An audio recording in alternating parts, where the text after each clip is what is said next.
a boy becomes a man when a man is needed. I've seen boys 40 years old because a man was never needed. You're about to hear a life-changing speech from Brian Tracy. Relax, take notes, and watch this entire video so you don't miss anything that can have a huge impact on your life. Taking charge of your life. One of the most important decisions you ever make is to move from child to adult. We're conditioned from infancy to see ourselves as children. With children, there's other people in charge of our life. They make our decisions for us. They tell us what to eat and when to eat. They tell us when to go and when to come. They buy our clothes for us, they take care of us, and so on. So we are conditioned, if we're not careful, we're conditioned to see that we are provided for by people other than ourselves, and that we're told to go here and come there, and go there and do this. We're conditioned to feel that we're supposed to be told what to do by big people, by other people. Most people never get over this. They never make them move from child to adult, and when they grow up, they think that somebody else should be taking care of them, a boss, an employer. Soon, and the worst of all is a government. The government should be providing for me, and I don't care how they provide. It doesn't matter what they do, but I think they should provide for me and take care of me. And so we remain children all our lives. Steinbeck wrote a story many years ago, which I was required to study in high school. It talks about a young man who now has to make a big decision, and she says, her friend says, but he's only a boy. She said, a boy becomes a man when a man is needed. I've seen boys 40 years old because a man was never needed. And it's the same thing. A woman becomes a woman when a woman is needed. And there are women 40 and 50 years old because a woman was never needed. They would continually look for someone else. So we say the slogan of the totally responsible person is, if it's to be, it's up to me. If it's to be, it's up to me.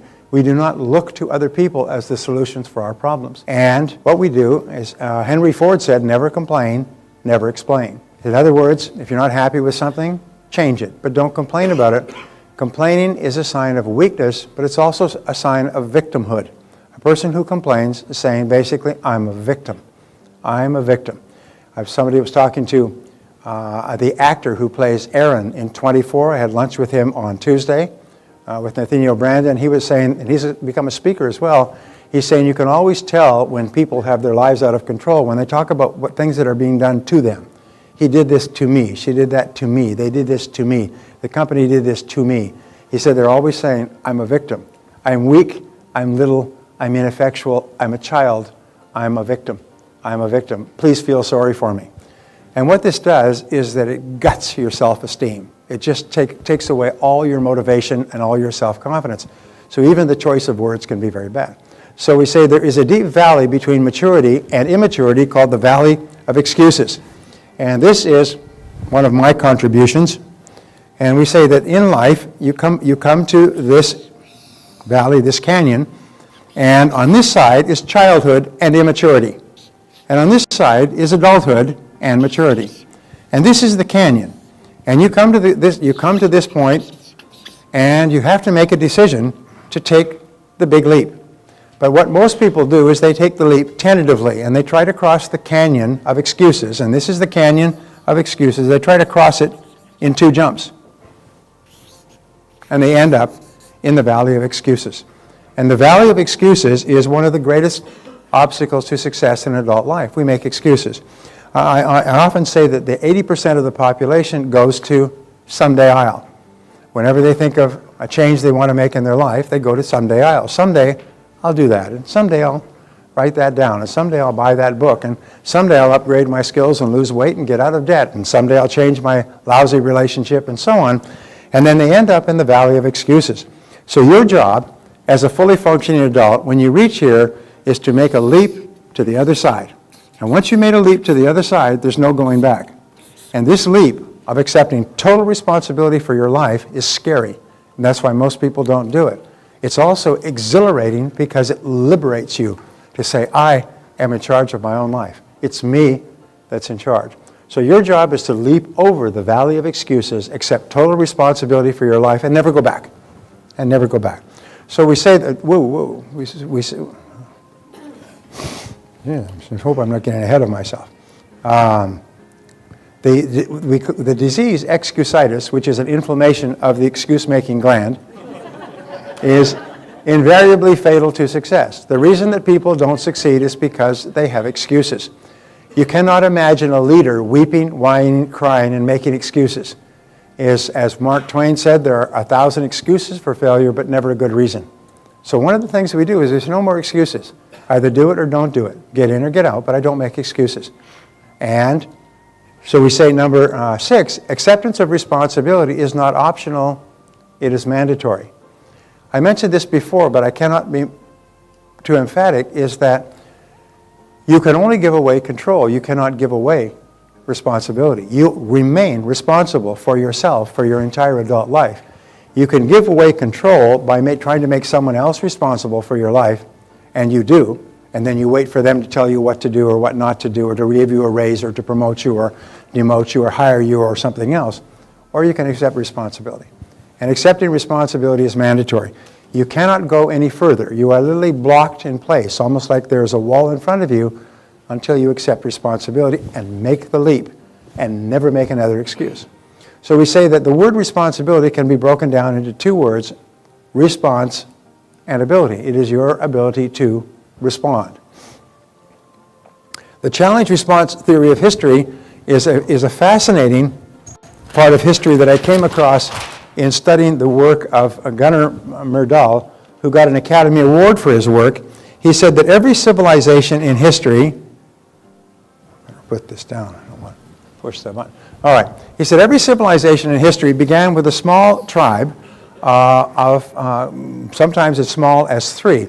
The Mongol Empire, which was the largest empire in the history of man on earth, which extended from the Sea of Japan all the way to the Danube in Europe and all the way through the Middle East and all of China and half of India, started off with 3 people.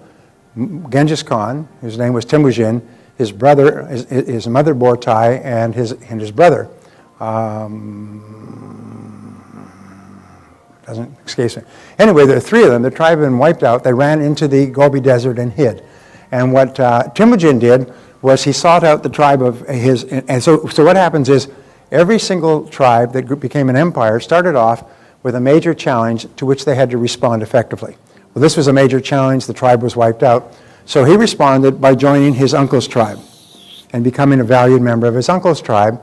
And if you respond effectively, the empire would grow. If then that tribe was attacked by other tribes, if they responded effectively and won, then the empire would grow again. As it grew, it would keep bumping up against other tribes and other kingdoms, and there would be conflict. And if they reorganized and responded effectively, they would grow again. And this would continue, and it would continue until they no longer were able to or had the will to respond. All of the last 26 civilizations in history, 25 collapsed from within. The 26th great civilization is the American civilization. And they all collapsed from within because they became weak. They collapsed like Rome collapsed on bread and circuses, welfare for the masses, buying them off with massive taxation on the ones that were productive, until finally they gutted themselves from within, and the barbarians came from outside and just took over the city, and the Roman Empire disappeared. Well, in our life, every time we respond effectively to a challenge, we grow and become stronger. And we become more tenacious, and we become more confident, and we become more powerful. So the only thing that we can be sure of is challenges. Your life will be one series of challenges after another. They will never stop. They will come like the waves from the ocean, problem after problem after problem. The only question is, can we respond effectively? And if you do, you continue to grow. As soon as we stop responding effectively to the challenges of outside life, what happens is we begin to implode. So whenever you have a challenge, remember, you just say, well, here we go again. This is what I do. I respond effectively to challenges. And the wonderful thing is, and I learned this in the metaphysics, make the decision that no matter what happens, you will respond effectively. And pre-program yourself, so no matter what happens, I respond effectively. No matter what problem I have in life, I take charge of it, I accept responsibility, and I respond effectively. If you make that decision in advance, then when the problem occurs, it's almost like they push the automatic button, you're already set, and you respond effectively. You don't even have to think, what should I do in this situation? You just respond in an effective way. You don't get upset or angry or weep or cry or lash out at other people. What you do is you say, it's a problem, so we respond effectively. What do we do from here? Very, very important. This attitude is the attitude of the leader. So civilizations grow and decline to the degree to which they meet challenges and respond effectively, just as individuals grow or decline to the degree to which they meet challenges effectively. So there are 3 areas of life where responsibility is essential. First of all is the political area. The more you vote for politicians to do things for you, the more you give politicians control. And unfortunately, every civilization in history has elected politicians who promise to rob from Peter to give the money to Paul. And as they say, when someone promises to rob Peter and pay Paul, they will always have the support of Paul. Okay? And basically, this is modern politics in the Western world today. Japan has almost collapsed on this. Most of the other Western countries are in a state of bankruptcy or collapse because the politicians are too weak not to give people what they want, which is free money. So whenever you vote for somebody who promises to give free money to other groups, remember, they're going to get it from you. And what happens is the less money you have, the less power you have over your own life. The second area has to do with the economic world. The economic world is where you become an economic adult. As an economic adult, you take charge of your own career. You make your own career decisions. You don't hope that somebody else will give you a job and a place to sit and tell you what to do and what not to do. You see yourself as self-employed. You see yourself as in charge of your own personal career. I write on this on a regular basis. I do books and articles on it because there's so many people going through unemployment. And what they do is they go hat in hand and they say, please hire me. Please give me a place out of the cold. Please give me money for something, please. And instead of taking charge of their lives, they look upon someone out there who's supposed to be responsible for them. And this just makes you a child.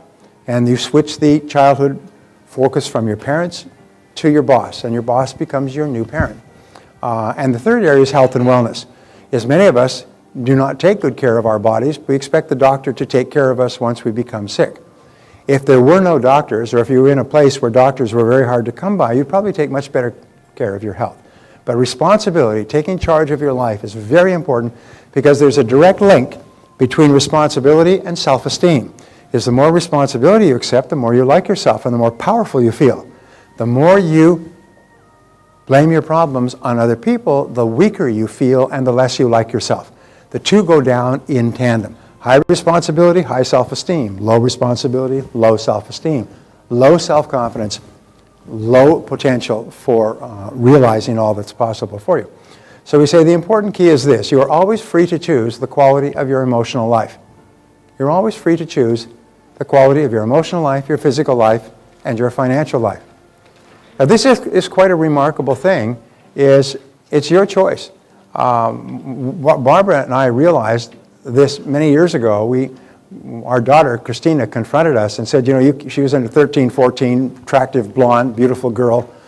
Fathers have a sort of a soft spot for their daughters because fathers spend the first half of their lifetimes trying to get other people's daughters to do what we try to talk our daughters out of doing for the second half of our lifetime. And so we know that boys are no damn good. And so we're trying to protect Christina. And she sat us down and she lectured to us like we had been brought home from the home and we were just being lectured to as not very intelligent adults. She said, look, you can't watch me all the time. So I was setting up all these boundaries and markers and do this and you must call me here and everything else. You can't watch me all the time. I'm going to make my own decisions. You just have to trust that you've raised me well enough so that I'll make good decisions for myself. And Barbara and I realized that she was right. And we said, okay, from now on, you make your own decisions, and whatever decisions you make, we'll support you 100%. And that's just become the mantra in our family. Whatever decisions you make, we support you 100%. And I have a little joke with my children. I say, I've never forced you to do anything, and I've never forbidden you to do anything. And they have to agree. I've never forced you, you must do this, and I've never forbidden you, you cannot do that. Unless, of course, they want to spend enormous amounts of my money, in which case we just have to have a longer conversation. But I've always encouraged them to make their own decisions. And I've not always agreed with their decisions, but I always back them 100%. And most of the decisions that they've made have turned out to be very good decisions. It's amazing how good their decisions are when they are responsible for making their own decisions. And wouldn't you agree with that? Would you agree? Okay. My son is here, and he told me not to call him out, so I won't mention. So I won't mention that he's here. I won't mention that my son is here. He could be sitting right next to you. You never know which one he is in this room. All right, so you're always free to choose the quality. You're always free to make your own decisions, and that's important. You mean I can make my own decisions? Yes, you can make your own decisions. When I was growing up, I was always told, do this, do that, do this, do that, and I hated it. And so in my family, everybody's encouraged to make their own decisions, and my deal is whatever decision you make, I back you 100%. And there's nothing more wonderful, I think, than for people to know that the important people in their lives back them 100%. Does that mean that you always make good decisions? No, but you always know that you're backed 100%. And you know that if it's your decision and it doesn't work out, they'll change that decision very fast. They will reverse themselves very quickly if it's their decision.